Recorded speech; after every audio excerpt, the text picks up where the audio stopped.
parents ont plus de 3 décennies de mariage. L'entièreté de ma vie, ils l'ont passée ensemble.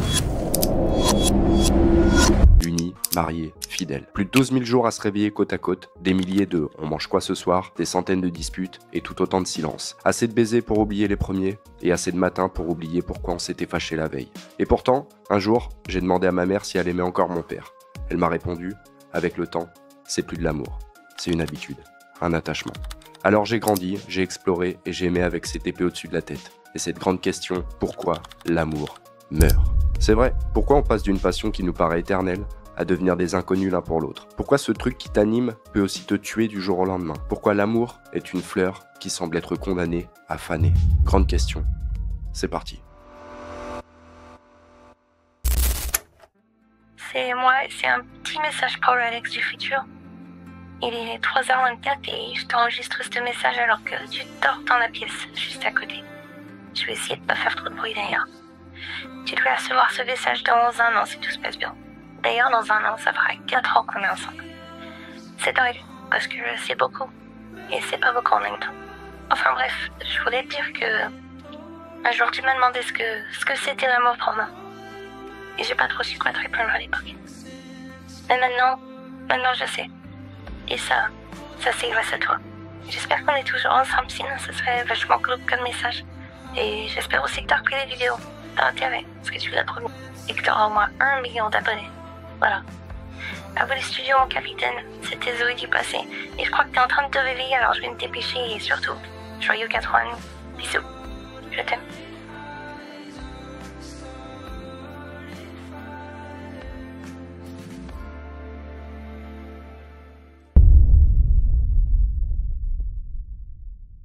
Entre ce message et maintenant, il s'est passé ce que je redoutais.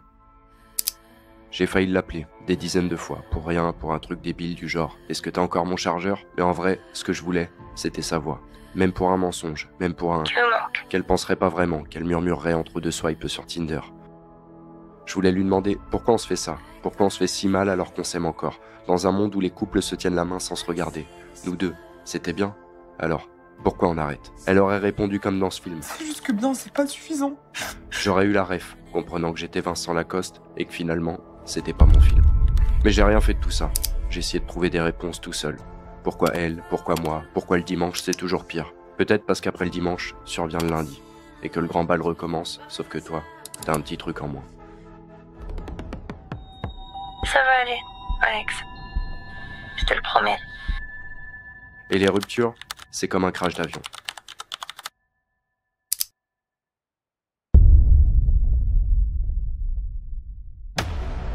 $237 tons of steel, faster than a rocket, safer than a train. The result of half a century of research and budgetary? Budgetary? That's not the word. Sorry, I use my vocal note for translate. And the good term is ingénierie. Ingénierie? Yes, that's like ingénieur. But j'étais malade, mon nez était pris, donc I say ingénierie. Ah shit, I can't understand. Please speak English.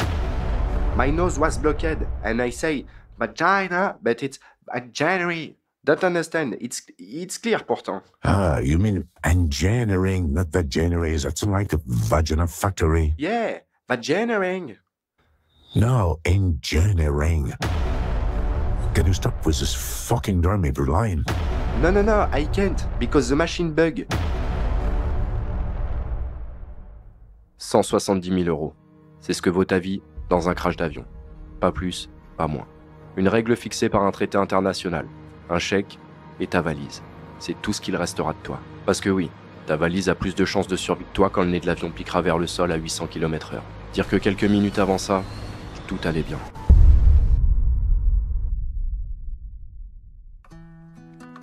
Petit soda, petit film, petite vue depuis le hublot, une légère secousse, les sourcils qui se lèvent, quelques regards s'entrecroisent, et puis la vie reprend son cours dans ce magnifique oiseau d'acier. Tu remets tes écouteurs, la musique couvre le calme et les murmures de l'hôtesse. Une petite gorgée de soda, un regard vers le hublot, et puis...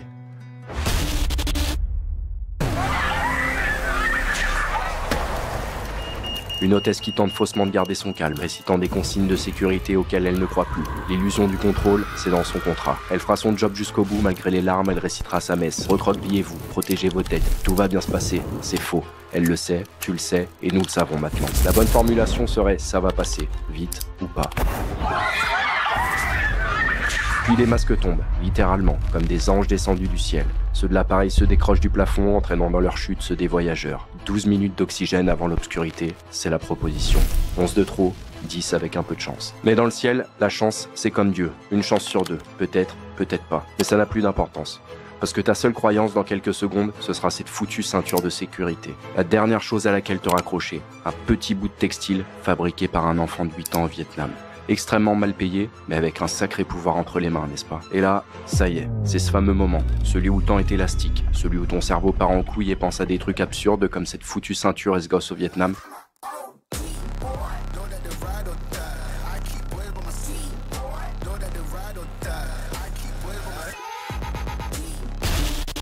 La suite.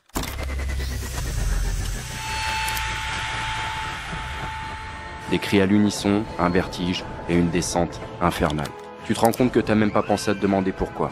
C'est vrai, pourquoi l'avion se pète la gueule soudainement? Mais de toute façon, à quoi bon savoir? Au fond, qui veut connaître l'histoire s'il connaît déjà la fin? Dans un dernier élan, tu constates que plus personne ne suit les consignes. Recroquevillez-vous, protégez vos têtes, comme si ça servait à quelque chose, si ce n'est faciliter le taf de ceux qui viendront ramasser les morceaux. Autant tout saloper avant de partir, non. Laissez une dernière trace.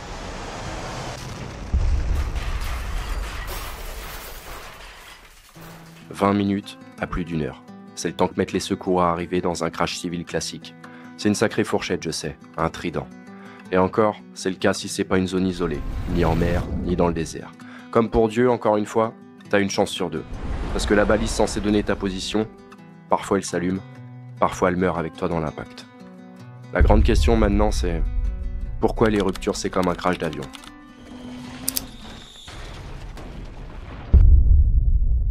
Parce qu'après l'impact, il ne reste jamais ce que tu crois. Ni l'amour, ni les promesses. Seulement des débris, un t-shirt, un parfum, une habitude qui traîne comme une valise dans le désert. Parce qu'il y a toujours un pote en guise d'hôtesse pour te dire que ça va aller et réciter des consignes auxquelles lui-même ne croit plus. Et puis, comme dans l'avion, les masques tombent. Dans le ciel, c'est ceux du plafond. En amour, c'est ceux du visage. On voit enfin ce qu'il y a derrière. On dit que l'amour rend aveugle.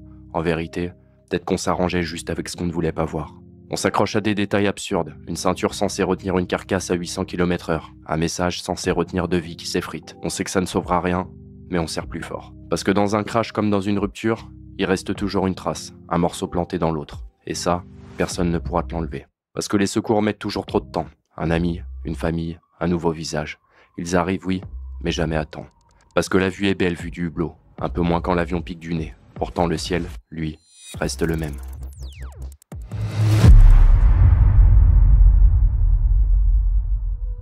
Le seul truc positif après un énième crash, c'est que tu commences à connaître la procédure. Récupérer la boîte noire entre deux débris de dignité, celle coincée sous un je t'aime qui a mal vieilli et un va te faire foutre que t'aurais jamais imaginé prononcer. T'emballes cette foutue boîte et tu te diriges vers ce que j'appelle l'immeuble à Aix. Tu connais pas?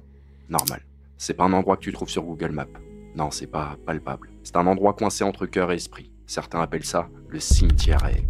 Moi j'appelle ça l'immeuble, parce que l'amour, c'est un truc pour les vivants, voire parfois les survivants. Enfin bref. Bouge pas, je t'explique. Ok, imagine des portes, plein de portes. Autant de portes que tu n'as aimées dans ta vie. Chacune de ces portes renferme une ancienne relation. Pour certains, l'immeuble à Aix ressemble au Burj Khalifa. Pour d'autres, c'est un petit immeuble de campagne avec un seul appartement occupé.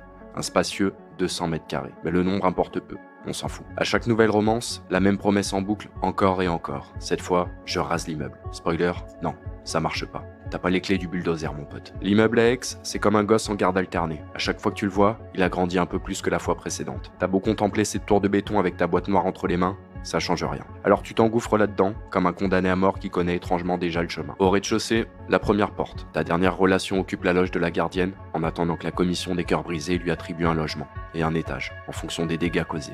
La règle est simple, c'est comme un classement Call of. Les mieux classés sont en haut, celles qui ont causé le plus de dégâts. Au premier, tu te surprends à avoir oublié le nom de famille de l'occupante. Pas que tu l'aies pas aimé ou que tu sois un queutard légendaire avec un score de porte à 3 chiffres, mais une peine en a une autre. Et avec le temps, L'encre a fini par couler sur la boîte aux lettres, effaçant son nom. Alors, tu continues de monter. À travers certaines portes, tu peux entendre des échos, des moments que ta mémoire rejoue en boucle derrière la porte. D'autres portes sont capitonnées, avec des post-it, défense d'entrée, comme pour te rappeler que tu l'as déjà fait et que rien de bon n'en était sorti. Certaines t'ouvrent encore, d'autres non. Tu continues à monter les marches. Pour je ne sais quelle raison, l'architecte a foutu le dépôt à boîte noire au sommet de la tour. Alors tu montes les marches, une à une. Et passé un certain étage, tu croises les anciens toits venant déposer leur boîte noire. On n'est jamais trop bavard dans ces moments-là. Et puis ça y est, t'arrives en haut. Le dépôt à boîte noire se trouve juste à côté de la plus vieille occupante de l'immeuble, squatteuse éternelle de tes pensées malgré toi, ton premier amour. Alors elle, c'est un peu spécial, c'est pas que tu l'as aimée plus que celle d'en dessous, c'est juste qu'avec le temps, t'as fini par oublier pourquoi elle était locataire ici. Parce que le premier amour, il a le goût de l'évidence, pas parce qu'on était fait l'un pour l'autre, mais parce qu'on n'avait jamais aimé avant. Tu lui as promis l'éternité à l'époque, persuadé que même celle-ci serait trop courte. Ton premier vrai mensonge. Bref, nous y voilà, le dépôt à boîte noire. Un putain de formulaire à remplir avec ce même foutu stylo qui bave depuis toujours. Nom, prénom, date, motif de la rupture. Une signature, et ça part. La boîte est étudiée le temps que tu fasses ton deuil. Une fois analysé le processus de digestion de ta relation entamé, la commission lui attribue un appartement, un numéro et un étage. Le seul truc éternel, c'est les souvenirs. Et l'éternel, ça prend du temps à effacer. Parce qu'au fond, on n'arrête pas une relation comme on éteint la lumière. Non, il y a des nuits entières à s'habituer au noir avant ça. Et ça prend du temps. Beaucoup de temps. À moins que... Maître Sanini, la parole est à vous. Merci, votre honneur. Avant de m'adresser à Madame Zoé, je souhaiterais m'adresser au jury. Messieurs, dames, savez-vous ce qu'est l'amour ? Oui, non, peut-être. Je veux dire, le vrai. L'amour avec un grand A. A. Certains d'entre vous l'ont peut-être croisé brièvement. D'autres le vivent sûrement au quotidien. L'amour, ce sentiment indescriptible. Celui de voler si haut jusqu'à toucher les ailes des oiseaux. Parce qu'aimer, c'est ce qu'il y a de plus beau. Merci. Eh bien, voyez-vous, Madame Zoé, elle a tiré sur ces putains de pigeons à coups de cartouche à sanglier. Maître Sanini, votre langage. Ce que je souhaite exprimer à travers cette image, c'est la violence qu'a fait subir cette jeune pin-up à mon client. Le mal, la souffrance, la douleur. Alors ma première question, Madame Zoé, êtes-vous une salope ? Votre langage, deuxième fois. Reformulé. Bon, Madame Zoé, 4 ans de relation, de bonheur, d'amour ultime et de tendresse. Et voici que la petite Britannique que vous êtes file à l'anglaise. Alors, pourquoi ? Eh bien, c'est compliqué. Je crois que j'étais plus amoureuse. Vous savez, des fois on se réveille et soudainement on dirait que l'orchestre de notre relation, il joue faux. Le seul instrument que j'entends ici, c'est le pipeau que vous nous jouez depuis 4 heures. Vous me posez une question, je vous réponds. Peut-être que c'est l'époque. Prenez ma grand-mère. Elle a connu un seul homme toute sa vie. 60 ans de mariage, heureuse et fidèle. Et ça paraissait tellement simple. Alors que pour nous maintenant, c'est compliqué. C'est faux. L'amour n'est pas compliqué. C'est simple, brutalement simple. Et arrêtez de nous sortir le mythe de Mamie Gâteau. Ouin, ouin, ouin, c'était mieux avant. Non, c'était pire. Votre grand-mère, elle n'a pas connu un seul homme toute sa vie. Elle a connu 0 option toute sa vie. Elle est restée parce que la société lui collait une laisse au cou. Et son mari, statistiquement, il avait une maîtresse. Statistiquement, il lui envoyait un bourre-pif dans la tronche entre le fromage et la tarte au quetch pour pas qu'elle oublie qui c'est le patron. Et elle disait merci. Ça, c'est pas de l'amour. C'est de la prison avec napperon au crochet. Et aujourd'hui, vous osez appeler ça compliqué parce que vous avez le choix. Mais la vérité, c'est qu'avoir le choix, ça vous fait paniquer. Swipe à gauche, swipe à droite. C'est comme un buffet à volonté. Vous avez mal au bide avant même d'avoir fini l'assiette. L'amour moderne est un CDD, un contrat précaire. On renouvelle si ça marche, on licencie si ça foire. Et vous savez quoi ? C'est peut-être plus honnête que la mascarade des années 50 que vous nous servez en soupe. Regardez les chiffres. Les divorces explosent, mais c'est pas parce que l'amour est mort. C'est parce que les gens arrêtent d'avaler de la merde en silence. Les couples qui durent ne sont pas plus heureux. Ils sont juste plus endurants, comme des marathoniens qui continuent de courir avec une jambe cassée parce qu'il y a des spectateurs. Et pendant que vous pleurnichez sur l'amour, c'est compliqué, ouin ouin ouin ouin ouin ouin. Tinder a plus d'utilisateurs que l'église n'a de fidèles. Voici la vraie religion. Alors non, l'amour n'est pas compliqué. Il n'a jamais été aussi simple. C'est primaire. Instinctif, vous êtes le rouge, il est le vert. Ensemble, vous formez du bleu. Mais peut-être que justement, j'en avais marre du bleu. Je pense qu'il va falloir revoir votre nuancier, mais... On y arrive enfin. Au début, je me suis dit que je pouvais pas lui faire ça. Mais au final, je crois que le vrai mal, c'est de donner de l'espoir alors qu'on sait que c'est terminé. Et en partant, je me suis dit que s'il avait un coupable à blâmer, ça passerait peut-être plus facilement. Vous voyez que c'est pas si compliqué que ça. Regrettez-vous d'être parti ? Je sais plus trop, mais j'ai pensé sur le moment que c'était le seul moyen qu'il s'en mette plus vite. Qu'après ça, il pourrait aimer de nouveau, avoir confiance en l'amour. Et vous ? Avez-vous confiance en l'amour ? Je crois que c'est un peu comme les manèges à la fête foraine. Lorsqu'on est monté si haut, Plus rien derrière nous donne cette sensation. Je vois. C'est un peu comme avec le crack. Le quoi? Le crack. Parce que aucune drogue ne vous emmène aussi haut que le crack. Je suis pas bien sûre de comprendre. Bah, c'est simple. Le crack, c'est beaucoup et pas beaucoup en même temps. En termes de prix déjà, parce que... Attendez, vous avez dit quoi? Non mais vous êtes bouché ou quoi? Je disais, le crack, c'est le pied parce que en termes de prix... C'est ma phrase, ça. Quoi? Vous avez un copyright dessus? Non, enfin, oui. Mais ça, c'est un truc qu'on disait tout le temps avec Alex et... Attendez, pourquoi est-ce qu'il se bave dessus? Oh oh, la tuile. On dirait qu'il glitch, le con. Mais... On se calme, calmez-vous, calmez-vous. Là. Est-ce que c'est mieux comme ça? Oh putain. Ça va aller, Zoé. Alex? Un jour, tu m'as demandé ce que... Et j'ai pas réussi à répondre. Maintenant, je sais. Et ça c'est grâce à toi.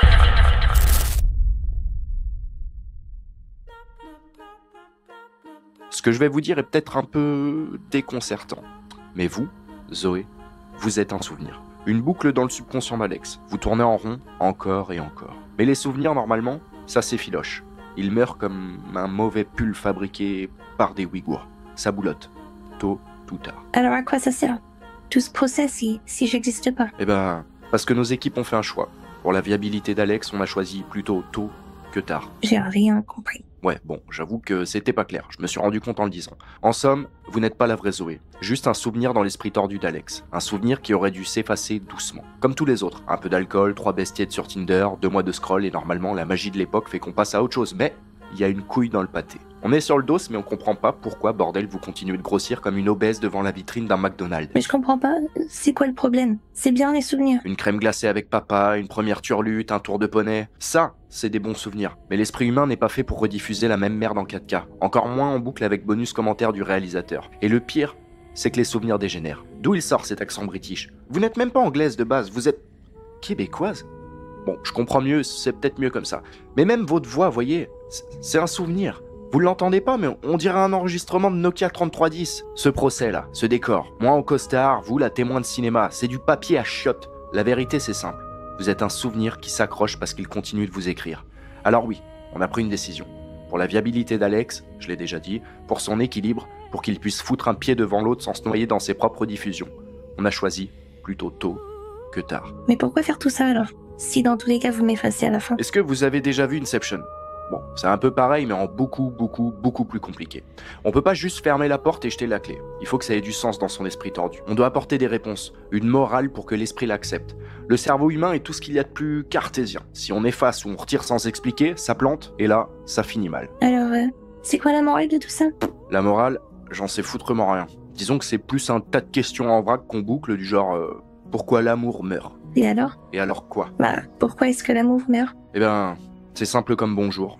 L'amour ne meurt pas, jamais. Il s'arrête parfois, oui, pour X ou Y raison avec certaines personnes.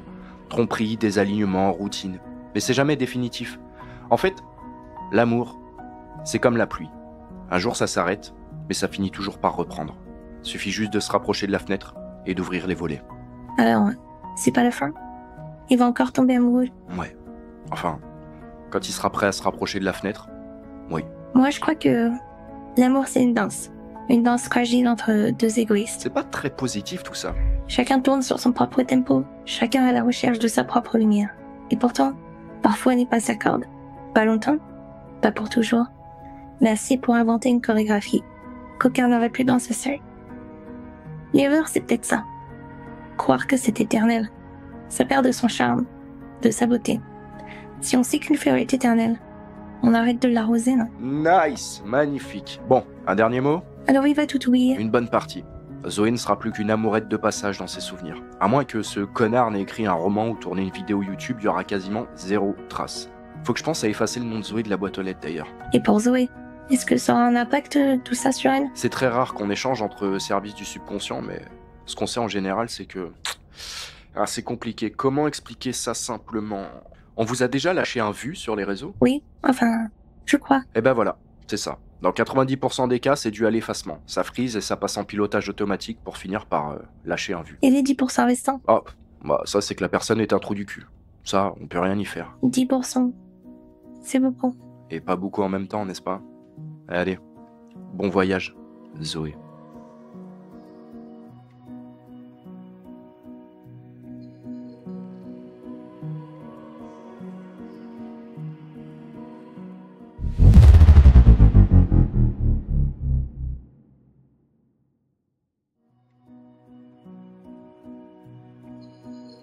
sais que ça fait un petit moment qu'on s'est pas parlé.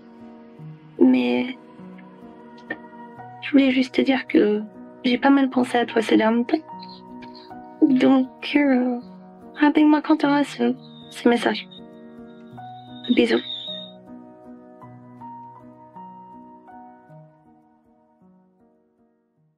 Bon, on arrive au bout du voyage. 3 petits trucs avant de se quitter.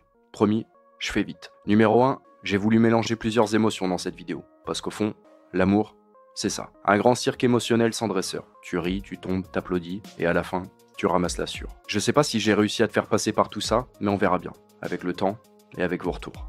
Alors n'hésitez pas. Et ouais, c'est toujours un peu ringard d'expliquer ses intentions, alors point numéro 2.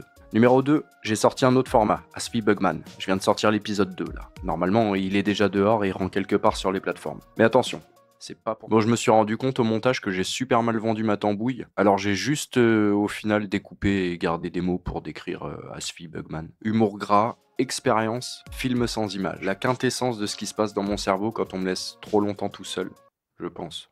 Donc voilà pour les curieux, lien en description. Et si t'es curieux, tu peux l'écouter sans forcément écouter le premier. On a glow up en qualité et en maîtrise entre le 1 et le 2 en plus, donc c'est tout bénef. Numéro 3, ouais je sais c'est long. Si t'es encore là, c'est que t'as le cœur solide. Et aussi que t'es de la famille. Alors, si t'es pas abonné, déjà c'est criminel. Bon, tu connais le refrain, abonne-toi, active la cloche, tutti quanto. Merci d'avoir tenu jusque là. T'éteins pas trop vite, la pluie arrive. La vraie. Celle qui efface les larmes.